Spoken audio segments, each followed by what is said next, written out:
Joko Widodo dan Wapres Yusuf Kala sore hari ini menghadiri buka puasa bersama di kantor DPP Partai Nasdem. Kita akan bergabung bersama Trianisha langsung dari kantor DPP Partai Nasdem di Gondangdia, Jakarta Pusat. Trianisha, bagaimana jalannya acara sore hari ini? Ya, Wahyu dan juga pemirsa, selamat berbuka puasa.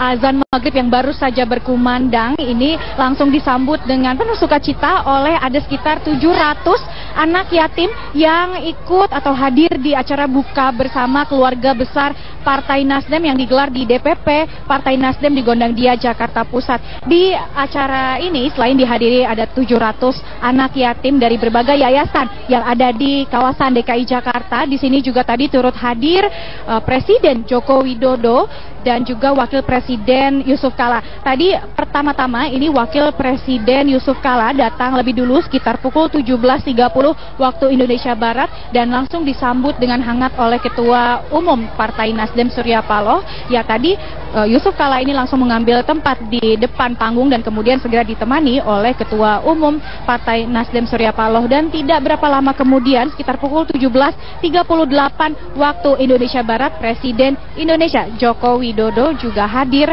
ke acara buka puasa bersama keluarga besar Partai Nasdem di DPP Partai Nasdem. Dan kedatangan Presiden Joko Widodo tadi di sini langsung disambut dengan penuh ramai. Ini tadi para anak yatim piatu yang ada di sini langsung menyambut Presiden Joko Widodo dengan penuh sukacita. Mereka tadi semacam berebut untuk menyalami Presiden Joko Widodo. Tadi juga tidak hanya itu saja, para anak-anak ini juga tadi berharap Presiden Joko Widodo bisa duduk bersama-sama dengan mereka. Namun Presiden Joko Widodo tadi yang disambut langsung atau dijemput oleh Ketua Umum Partai Nasdem Surya Paloh juga langsung mengambil tempat duduk yang telah disediakan di depan panggung. Dan selain ada Presiden Joko Widodo, ada Wakil Presiden Yusuf Kala, di sini juga hadir sejumlah Menteri Kabinet Kerja, diantaranya ada Menteri Lingkungan Hidup dan Kehutanan Siti Nurbaya, kemudian ada Menteri Sosial Khofifah Indar Parawansa, kemudian ada Menteri Agraria dan Tata Ruang Ferry Mursyid Baldan, dan juga tadi ada Jaksa Agung HM Prasetyo. Dan selain itu tadi juga ada sejumlah anggota dari partai politik lainnya. Tadi kami melihat ada Sekjen PDIP Hasto Kristianto yang sudah datang juga di sini dan berbaur dengan para pejabat lainnya. Dan saat ini tadi sebelumnya tadi sempat ada ceramah dari Kiai Haji Hashim Muzadi, dan kemudian ketika azan maghrib berkumandang ini para Presiden, Wakil Presiden, dan juga para tamu undangan dan juga anak yatim yang ada di sini langsung segera mengambil makanannya untuk berbuka puasa bersama. Dan di sini kebersamaannya begitu terasa. Ini juga dari para anggota DPP Partai Nasdem, juga dari DPD di seluruh DKI Jakarta juga hadir di sini ikut bersama-sama merayakan berkumpulnya keluarga besar Partai Nasdem bersama dengan Presiden, Wakil Presiden, dan juga para tamu lainnya. Di antaranya juga ada anggota partai politik dari partai-partai yang lainnya. Dan ini juga rencananya setelah makan-makan atau setelah buka puasa bersama ini akan digelar sholat maghrib berjamaah yang akan diimami oleh Kiai Haji Hashim Muzadi. Dan ini juga Presiden Joko Widodo, Wakil Presiden Yusuf Kala, dan juga Ketua Umum Partai Nasdem Surya Paloh tentunya juga akan ikut sholat berjamaah, sholat maghrib berjamaah bersama-sama di DPP Partai Nasdem yang di Gondangdia, Jakarta Pusat ini. Dan nanti ini juga di sini masih ada penampilan-penampilan musik dari Nusantara Sukmanada ini yang sejak awal acara ini digelar tadi sekitar pukul 17 waktu Indonesia Barat juga sudah menampilkan musik-musik, dan kemudian juga nanti akan kembali ditampilkan penampilan musik.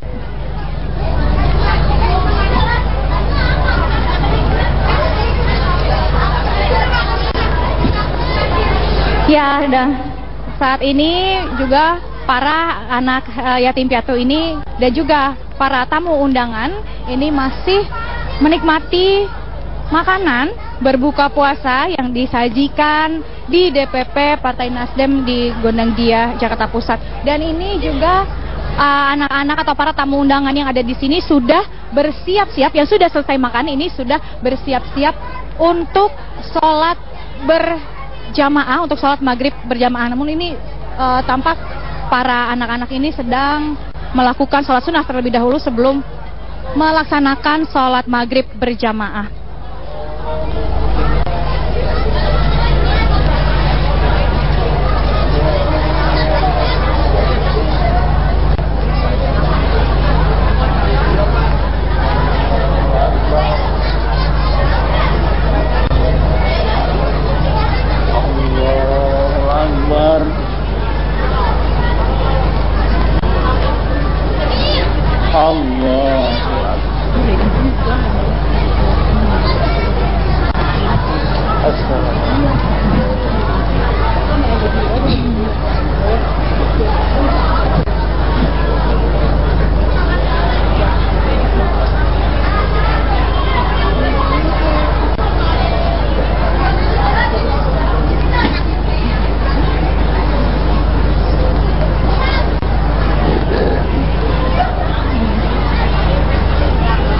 Assalamualaikum warahmatullahi wabarakatuh. Ya Wahyu, dan ini baru saja sholat maghrib berjamaah ini selesai dilaksanakan, dan ini juga akan nanti setelah ini akan kembali digelar ceramah yang akan dipimpin oleh Kiai Haji Hashim Muzadi. Dan ini kami akan sampaikan sekali lagi bahwa di acara buka puasa bersama keluarga besar Partai Nasdem yang digelar di DPP Partai Nasdem di Gondang Dia, Jakarta Pusat, oleh tentunya Ketua Umum Partai Nasdem Surya Paloh dan juga anggota DPP Partai Nasdem, juga anggota-anggota DPD Partai Nasdem se-DKI Jakarta. Kemudian juga ada sejumlah Menteri Kabinet Kerja. Ini ada tadi Menteri Lingkungan Hidup dan Kehutanan, ada Siti Nurbaya, kemudian ada Menteri Agraria dan Tata Ruang Ferry Mursi dan Baldan, kemudian ada Mensos Kofifa Indar Parawansa, dan juga ada Jaksa Agung HM Prasetyo, dan juga tadi ada Sekjen PDIP Hasto Kristianto yang sudah hadir di acara ini. Dan nanti kami masih akan menantikan apakah Presiden Joko Widodo ataupun Wakil Presiden Yusuf Kala akan memberikan pidatonya di acara buka puasa bersama keluarga besar Partai Nasdem di sini. Wahyu. Ya baik, terima kasih Trianisha melaporkan langsung dari kantor DPP Partai Nasdem di Gondang Dia, Jakarta Pusat. Joko Widodo tidak menampik adanya rencana rasionalisasi jumlah pegawai negeri sipil seperti yang disampaikan Menteri Pendayagunaan Aparatur Negara dan Reformasi Birokrasi Yudi Krisnandi sebelumnya. Jokowi menilai rasionalisasi perlu dilakukan untuk mengefisiensi anggaran belanja pegawai. Jokowi menjelaskan rasionalisasi pegawai negeri sipil akan dilakukan secara alami dengan mengurangi jumlah penerimaan pegawai. Dengan demikian, jumlah pegawai baru akan jauh lebih sedikit dibandingkan pegawai yang pensiun atau dirumahkan. Jokowi menegaskan rasionalisasi perlu dilakukan untuk mengefisiensi anggaran belanja pegawai. Namun terkait usulan Menpan RB Yudi Krisnandi yang akan memangkas 1 juta PNS, Jokowi menegaskan belum menerima usulan tersebut. Kita melakukan rasionalisasi secara alami. Artinya setahun misalnya pensiun 120.000. Nanti pada tahun kelima kita hanya menerima 60.000. Nanti akan berkurang kan banyak sekali. Ya kalau itu dilakukan seperti itu kan nanti kan suatu saat yang kecapek. Sehingga betul-betul sisi kualitas, kemudian belanja lebih efisien itu bisa betul-betul kita lakukan. Jangka panjang ya Pak?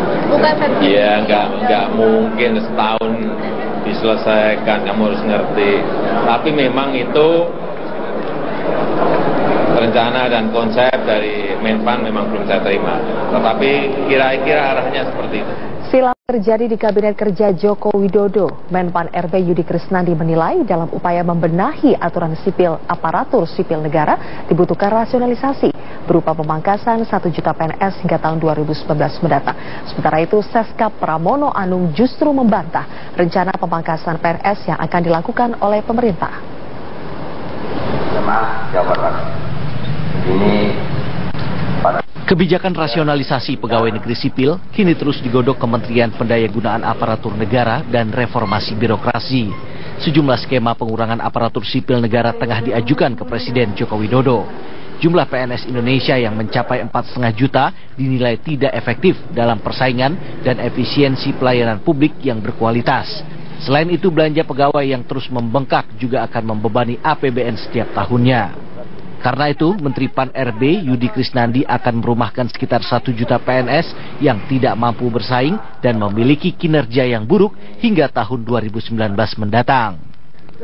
Dengan kebijakan rasionalisasi, pegawai-pegawai yang tidak produktif, yang tidak efisien, ya, yang berkompetensi rendah, itu akan dirumahkan. Ya. Dirumahkan itu dalam artian mereka tetap diberikan gaji, ya, akan diberikan katakanlah hak-hak pekerjanya. Sementara itu sebelumnya Sekretaris Kabinet Pramono Anung justru membantah wacana pengurangan jumlah PNS. Pramono menilai pemerintah hanya membutuhkan moratorium penerimaan pegawai negeri sipil sementara. Pramono menilai pemerintah hanya membutuhkan moratorium penerimaan pegawai negeri sipil sementara untuk mengurangi jumlah PNS yang terus meningkat. Bahwa kemudian pemerintah melakukan moratorium penerimaan PNS itu sudah dilakukan. Jadi itu yang akan dilakukan supaya pertumbuhannya adalah negatif.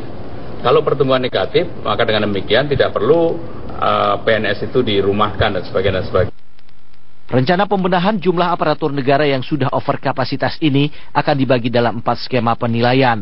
Penilaian tersebut nantinya menjadi rekomendasi PNS yang akan dipertahankan, dirotasi atau mutasi, diberikan diklat, hingga yang terburuk dirumahkan.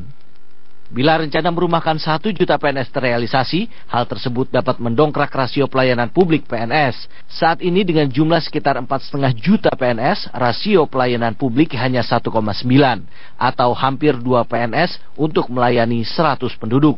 Perampingan jumlah PNS dapat memacu pelayanan publik lebih efisien dan berkualitas seperti di negara-negara lain yang memiliki rasio pelayanan publik lebih tinggi. Tim Liputan Metro TV. Kabinet paripurna di Istana Negara untuk membahas persiapan Hari Raya Idul Fitri. Kenaikan harga komoditas menjadi salah satu sorotan Presiden Joko Widodo dalam rapat ini. Informasi selengkapnya kita bergabung dengan reporter Dade Salampesi di kantor Presiden Jakarta. Dade, apa hasil rapat paripurna ini?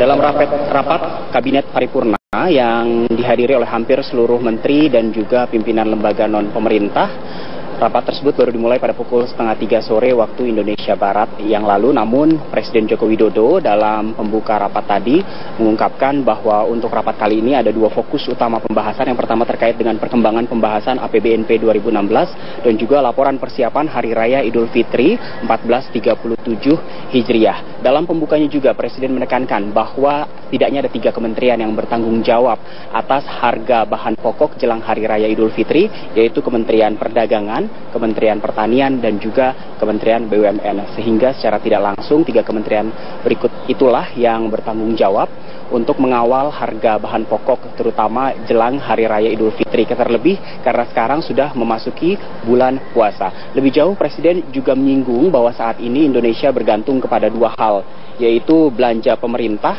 dan juga investasi. Berikut ini kutipan pernyataan dari Presiden Joko Widodo beberapa waktu yang lalu. Nanti dilihat, ini kan sudah dimulai, nggak mungkin turun dalam sehari, 2 hari, 3 hari. Nanti dilihat, nanti silakan dilihat.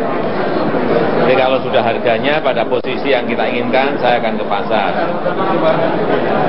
Target pemerintah berapa lama, Pak? Ya ini kan demand dan supply. Sebagian daging kan belum sampai. Nanti kalau sudah sampai, baru saya ngomong.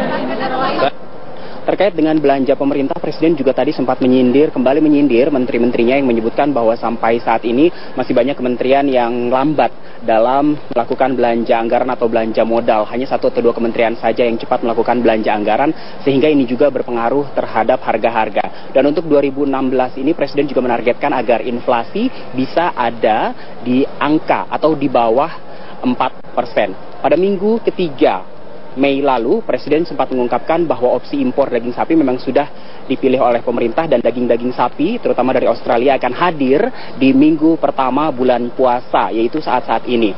Dan dampaknya atau harga daging sapi bisa turun sesuai dengan target Presiden di angka Rp80.000 per kilogram di minggu kedua bulan suci Ramadan. Sekarang kita nantikan apakah apa yang dijanjikan Presiden tersebut bisa terrealisasi, yaitu harga daging sapi di angka Rp80.000 per kilogram di minggu kedua Ramadan. Zilvia.